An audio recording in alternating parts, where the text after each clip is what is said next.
किसी भी कॉन्सेप्ट की।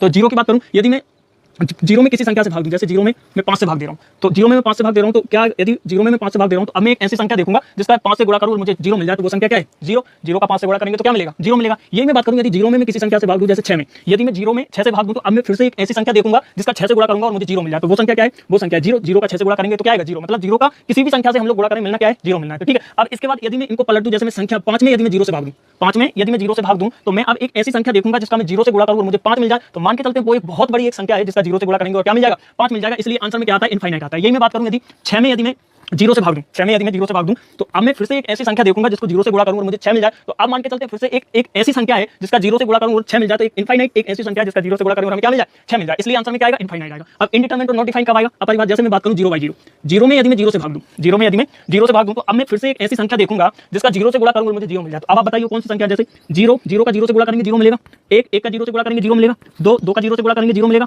तीन का जीरो से गुणा करेंगे जीरो मिलेगा, चार का जीरो से गुणा करेंगे जीरो मिलेगा। मतलब तमाम ऐसी संख्या हैं जिनका जीरो से गुणा करूंगा मुझे क्या मिल जाए?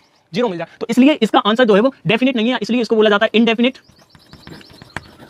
या नॉट डिफाइन, या नॉट डिफाइन, अपरिभाषित। जिसकी कोई परिभाषा नहीं हो सकती उसको क्या बोला जाता है? अपरिभाषित। तो आज आपने जाना कि जीरो कब जीरो होगा, जीरो कब इनफाइनाइट होगा और जीरो कब इनडिटरमिनेट या नॉट डिफाइन होगा, ये सब बातें आपने समझी। अब हम जीरो से ही डिविजिबिलिटी रूल को स्टार्ट करते हैं। जीरो से ही हम लोग डिविजिबिलिटी रूल का जो है जीरो से